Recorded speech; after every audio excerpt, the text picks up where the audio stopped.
The Treasures of the Archives exhibition marks the 10th anniversary of the opening of the Sir Richard Kirby Archives on the 25th of October 2002. The archives are dedicated to preserving the history of Australia's National Workplace Relations Tribunal, currently called Fair Work Australia, may have a new name in the coming weeks, and its predecessors. The exhibition has a physical presence in the archives, as you can see, and it's also accessible online. It highlights 10 of the treasures of particular historical significance. Before inviting Joe Isaac to open the exhibition, I'd like to thank the members of the Archives Committee for their work in bringing it together. Senior Deputy President Watson, Deputy President Smith, Commissioners Gay, Deegan, Cargill and Gregory, and those members of staff who have worked on the preparation of the exhibition and the launch. Claire O'Dwyer, Helen Coulson, Brendan Hauer, Kate Purcell, Seth Santos, Frank Ponti, Caroline Dean, Teo Ben Brinker, Matt Nicoli and Kieran Hegarty, and a former member of staff, Judy Hughes, for bringing about the exhibition. I'd also like to take the opportunity to thank our former colleagues, the immediate past president, now Professor Jeff Judici, and Brian Lacey, who was the inaugural chair of the Archives Committee. Both of those did so much to establish the Kirby Archives. It's now my pleasure to invite the Honourable Professor Joe Isaac to open the exhibition. To those with even a passing knowledge of the tribunal, workplace relations or labour market matters generally, Professor Isaac needs little introduction.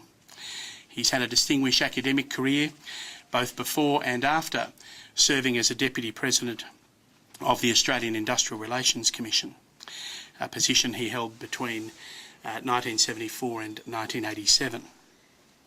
During his time with the Tribunal, Joe played a central part in many key cases and disputes. He remains a very active contributor to the debate in his roles as a Professorial Fellow of the University of Melbourne, an Emeritus Professor of Economics at Monash University, and an Honorary Fellow of the London School of Economics. He's still publishing papers and giving lectures and working, I'm told, in an office at the University of Melbourne, not far from that of my predecessor. Professor Isaac was an obvious choice to open this exhibition. He opened the Kirby Archives on the 25th of October 2002, and his opening address is part of the treasures in this exhibition. He also features in 3 of the treasures. First, the correspondence between him and Sir Richard Kirby, drawn from the Isaac donation to the archive. Secondly, he is seen in the oral history part of the exhibition. And finally, he's featured as a living treasure, which he truly is. When I mentioned to Joe, it's not often you get a chance to meet a living treasure, he remarked it's better than being a dead treasure. On a personal note, I'd like to thank Joe for his support and advice over the years.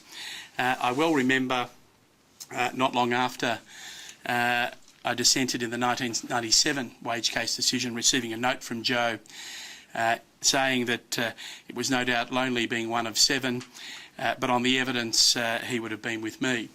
I only wish you were, Joe. We're delighted and honoured to have Professor Isaac open the exhibition, and I'd invite him to come forward and do so.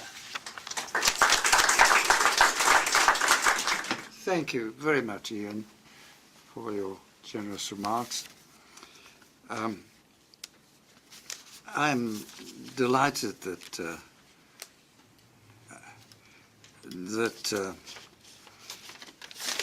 I've been nominated as a living treasure, humbled and overwhelmed, but I'm relieved to be designated as a living entity in the collection.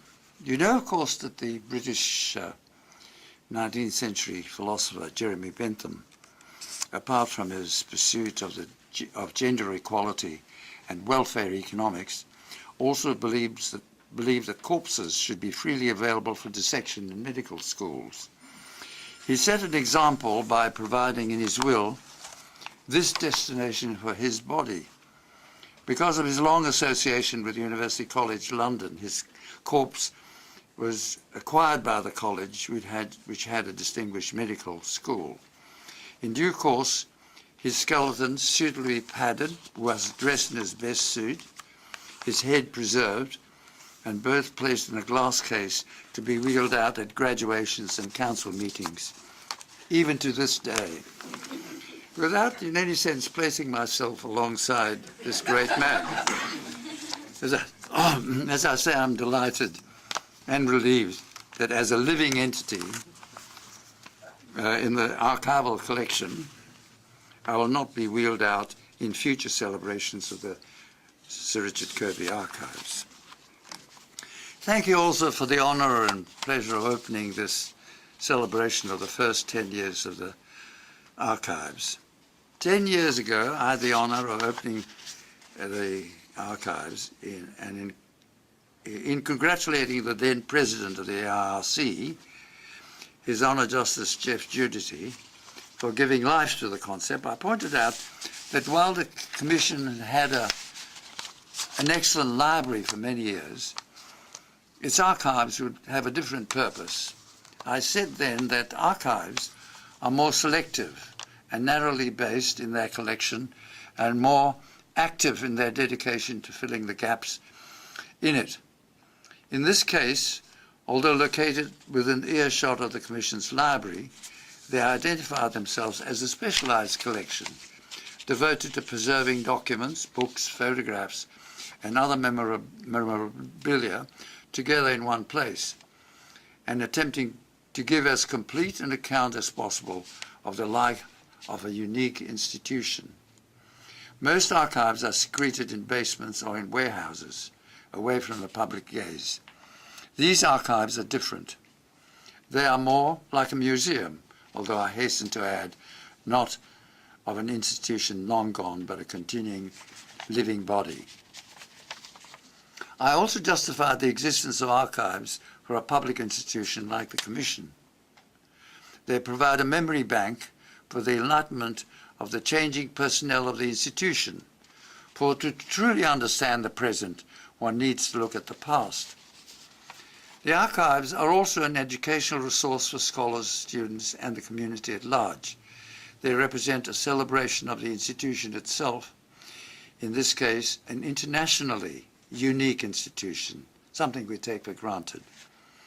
Unique in its industrial, social, economic, and legal aspects, recording also frequent changes in these aspects. And now, 10 years later, I've been given the honour and pleasure of saying a few words at the celebration of the first decade of its existence.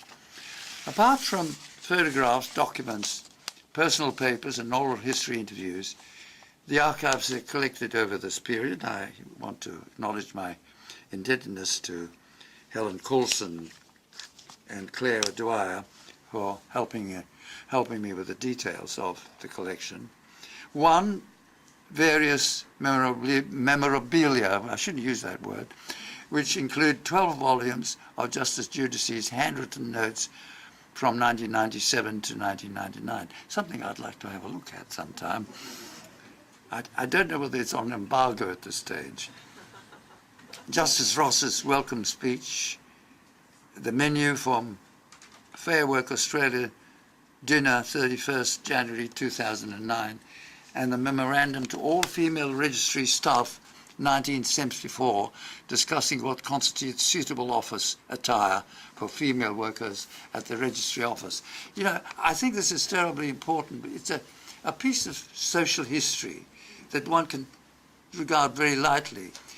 When I was writing a book with Bill Ford in the mid-60s, we came across a document in the State Electricity Commission Officers Association journal. There was some doubt about its authenticity. Somebody might have been playing a joke. But if you know about the circumstances at the time of in workshops at the time of Dickens, you would have no doubt that there's a great deal of authenticity about this one. Let me just, we included this in the first edition of the book and left it out in the second. They're a copy of official rules issued by a Sydney firm of merchants and ship chandlers, 1852. Rules for the clerical staff. 1. Godliness, cleanliness, and punctuality are the necessities of a good business. 2. On the recommendation of the governor of this colony, this firm has reduced the hours of work, and the clerical staff will now only have to be present between the hours of 7 a.m. and 6 p.m. on weekdays. 3. Daily prayers will be held each morning in the main office. The clerical staff will be present. 4. Clothing must be of sober nature. It would be interesting to compare it with the documents of 1974. The clerical staff will not disport themselves in raiment of bright colours, nor will they wear hose unless in good repair. 5. Overshoes and top coats may not be worn in the office, but neck scarves and headgear may be worn in inclement weather. 6. A stove will be provided for the benefit of clerical staff. Coal and wood must be kept in the locker. 7. No member of the clerical staff may leave the room without permission from Mr. Ryder. The calls of nature are permitted, and the clerical staff may use the garden below the second gate.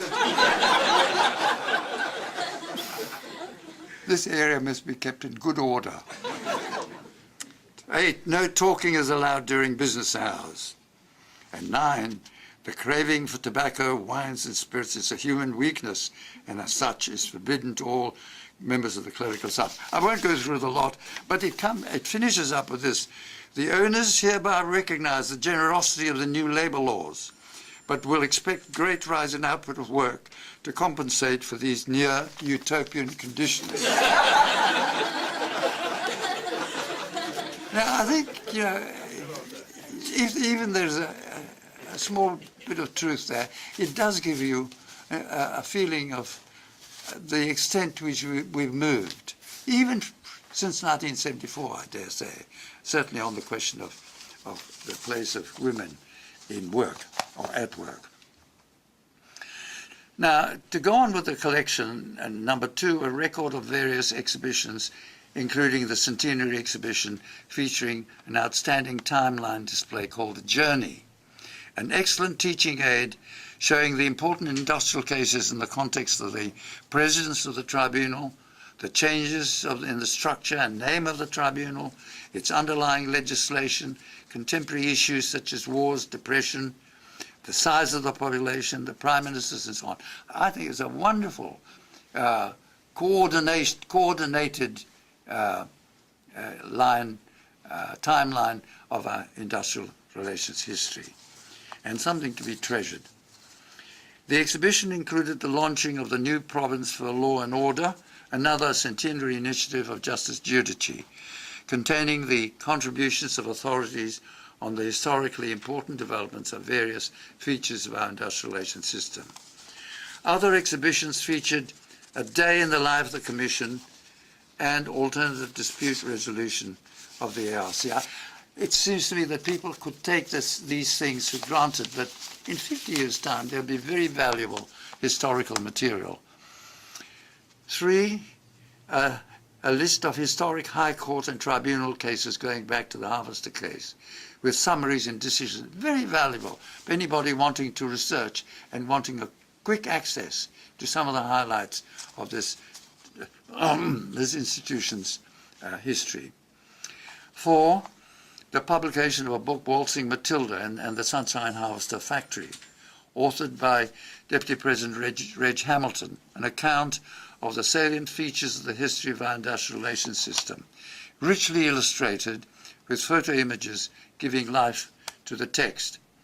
This book has been supplemented by a film enactment, printed in CD, of some of the material covered in the book. Together with the journey I mentioned earlier, these are excellent teaching aids which I hope will be widely used by schools and history classes. This is a most valuable collection for a start, and the Foundation members of the Archives Committee and those who've taken the places of the retiring members are to be congratulated. It should be noted that the collection has not been accumulating dust in storage, but has been of interest to various groups, overseas delegations, various dignitaries, visitors from registered organisations including union delegate training, school groups, HR professionals and law firm groups. What of the next 10 years? I hope that the archives will in time become a comprehensive research resource for those working on industrial relations issues, academics, HR professionals, as well as the tribunal itself, and also I hope the media for a more enlightened view of our system. For this purpose, in addition to the memorabilia and the other items acquired so far, I hope that the archives will store decisions of cases processed by the tribunal, classified by subject matter, journal articles and various government reports dealing with industrial relations issues in Australia, as well as newspaper items dealing with industrial relations issues, all classified by subject matter for easy access for those doing research.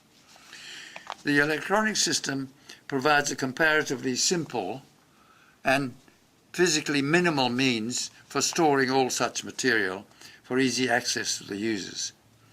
All this will, of course, cost money, and I can see by the frown on the President's face that may be problems associated with funding. I hope, however, that the importance of the availability of such research material and the enlightenment it will generate will provide persuasive grounds for the necessary expenditure part of which could be recovered from fees for the supply of such material. Finally, another suggestion. When I began my term with the Commission in 1974, I decided to keep a diary of significant cases in which I was involved.